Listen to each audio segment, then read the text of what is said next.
balik lagi di Items Informasi ke teman-teman milenial. Masih ngebahas seputar Sumatera Barat ya Kak? Betul banget. Tapi kalau ngomongin Sumatera Barat tadi kita ngomongin cuma sate Padang aja ya.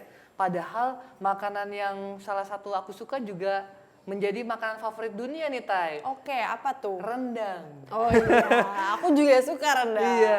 Bahkan sampai tahun 2019, rendang ini juga masih menjadi favorit makanan di dunia. Masih peringkat 1, Tai. Wah, keren Wih. banget. Pasti di antara orang yang ngefoto ada aku. Ada aku juga. Aku dikali banyak karena aku sering makan Kita rendang. nge-spam ya bikin akun yang banyak supaya rendang jadi nomor 1 di dunia. Tapi memang rendang worth it ya untuk menjadi nomor Worth it 1. banget, iya. Karena komposisi rempah-rempahnya juga pas banget sih. Iya, dan juga proses memasaknya kan juga lama ya, sampai berjam-jam. Makanya itu yang membuat rendang itu sangat enak. Betul banget. Sangat delicious. Nah, ngomongin soal rendang nih, kan merupakan salah satu kebanggaan Indonesia. Nah, kali ini kita mau ngebahas soal rumah adat yang hanya ada di Indonesia ya, Kak. Tapi Tepatnya di sebelumnya, Sumatera Barat. betul. Karena tadi kita ngebahas rendang, jadi kita sekarang tetap di Sumatera Barat, tapi kita ngebahas soal rumah adatnya. Oke. Sebelumnya aku mau menjelaskan, rumah adat adalah rumah yang menjadi lambang dari budaya dalam sebuah masyarakat. Rumah adat juga sering disebut sebagai rumah tradisional. Rumah adat hanya bisa ditemui di wilayah Indonesia ya tentunya. Pas banget di wilayah Sumatera Barat dan ada beberapa rumah adat, diantaranya yang pertama ada rumah gadang jenis Maharam. Ada syarat tertentu dalam membangun rumah adat ini, yaitu harus menghadap utara dengan dinding sisi timur, barat, dan selatan yang ditutupi sasak. Rumah ini adalah salah satu rumah adat Sumatera Barat yang termasuk mewah. Seluruh bangunannya dibuat dari kayu berkualitas, kemudian seperti ruyung, surian, dan juga juar. Serta atapnya terbuat dari seng. Untuk membangun rumah adat ini dibutuhkan kurang lebih sebanyak 30 tiang penopang. Dengan banyaknya jumlah tersebut, rumah adat ini dianggap sebagai bangunan tahan gempa. Oke. Jadi memang wajar dari- dibilang mewah ya, Iya. karena emang bahan-bahannya berkualitas, bahkan sampai dianggap sebagai bangunan tahan gempa. Selanjutnya ada rumah adat Gonjong Anam. Bentuk bangunan rumah ini mirip rumah gadang Gajah Maharam, bedanya rumah ini dimodifikasi dengan penambahan ukiran-ukiran khas Minangkabau. Agar pencahayaan bisa lebih banyak masuk ke dalam rumah, jendelanya dibuat lebih banyak. Bangunan yang terbilang rumah adat Minang ini terbilang lebih modern dibandingkan dengan rumah adat lainnya. Dan selanjutnya ada rumah gadang Gonjong Limo. Rumah adat ini banyak ditemukan di kota Payakumbuh, Padang. Ciri khas bangunan ini adalah penambahan gonjong di bagian kanan dan kiri bangunannya. Oke, tuh. Nah, banyak sekali ya rumah-rumah adat yang menarik. Ini aku mau tambahin dari Taya sendiri karena ada yang menarik juga. Ini ada rumah adat Gonjong Ampe Banjuang. Jadi Ampe sendiri ini adalah arti dari 4 ya. Nah, hal ini karena rumah adat ini memiliki 4 buah gonjong di atas atap. Yang menjadi ciri khas dari rumah ini itu memiliki tambahan anjung di sisi kanan dan juga kiri bangunan.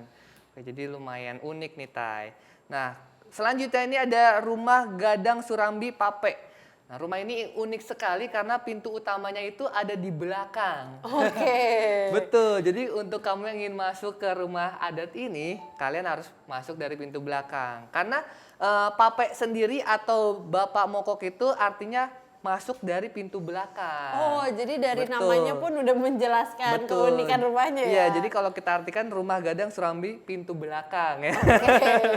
Oke, jadi itu versi aslinya ya.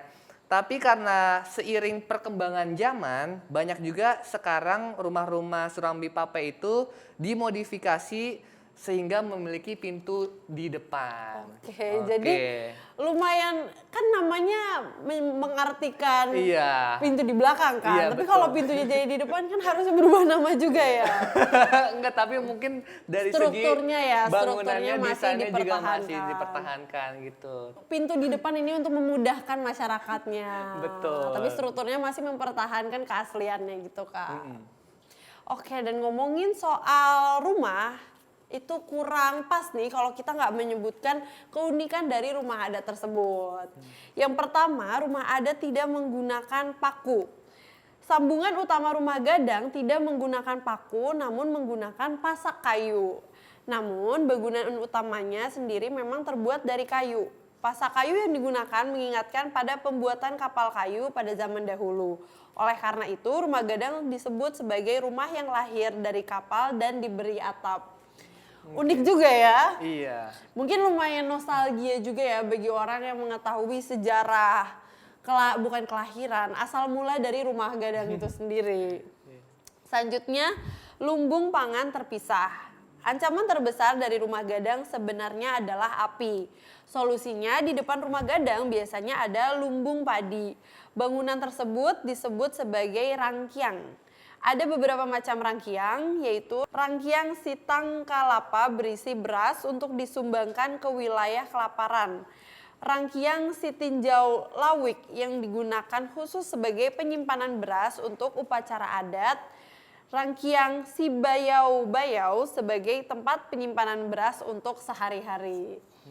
Jadi bahkan detail dari rumahnya dipikirkan ya, sampai tujuan dari rangkiang masing-masingnya pun memiliki fungsi masing-masing. Benar, tapi memang kalau kita ngomongin soal keunikan rumah adat, memang rata-rata itu mereka terbuat dari kayu ya. Dan juga kayu ini bukan sembarang kayu, ini adalah kayu yang tahan rayap. Jadi kayu ini dipakai dan dipilih untuk bangunan ini yang merupakan kayu yang sangat berkualitas. Ini juga kayu yang telah melewati proses perendaman air selama beberapa tahun. Beberapa tahun? Ya, ini fungsinya supaya kayu ini tahan dari rayap sendiri. Oke, ini merupakan kunci ya dari kearifan lokal di sana dengan merendam kayu selama bertahun-tahun. Itu semakin lama mungkin tips-tips kearifan lokal ini bisa kita terapkan di rumah bisa kita banget nih. Nah, selanjutnya ini tahan gempa. Jadi para pendahulu di Minangkabau seperti yang sudah diperkirakan, jika rumah gadang itu harus dibangun untuk melindungi penghuni dari segala macam ancaman, mulai dari gempa sampai hewan buas. Bahkan kabarnya saat Sumatera Barat terkena gempa, tidak ada rumah tradisional yang rusak. Wah, keren banget. Jadi mereka benar-benar mempertimbangkan berbagai faktor ya, dari mulai tadi kebakaran, kemudian rayap, sampai gempa. Dan sudah terbukti juga ketahanannya. Wah, keren banget. Tapi hebat ya orang-orang dahulu itu yang di Minangkabau itu bisa gitu memprediksi ya kira-kira metode apa yang bisa digunakan supaya bangunan ini tuh tahan lama sampai bertahun-tahun gitu. Mungkin karena mereka juga sudah mengalaminya. Mungkin pertama-tama ada yang kebakaran, terus mereka bersama-sama mencari solusinya. Terus kemudian ada yang kena rayap, jadi mereka mencari solusinya. Jadi memang berdasarkan pengalaman, dan pengalaman itu membuahkan rumah gadang yang kokoh. Betul Keren banget. Dan itu ya rumah-rumah adat yang ada di Sumatera Barat ya, unik-unik dan keunikannya juga ya tadi. Iya, dan tugas kita sebagai generasi penerusnya yaitu melestarikannya selalu ya Tai, dengan merawatnya ya kan, jangan digusur itu rumah-rumah adatnya. Betul. Jujur aku pengen sih pulang kampung tuh ke Padang. Tapi aku nggak punya darah Padang atau relasi di Padang ya. Cuman aku mikir kayak enak aja kan suasana rumahnya, terus pemandangannya yang masih alami dan sebagainya. Tempat-tempat wisatanya juga bagus-bagus ya Tai. Iya, jadi beruntunglah kalian pulang kampung ke Padang atau orang Padangnya sekalian. Iya, apalagi bisa masak masakan Padang. Wah, nilai plus banget itu.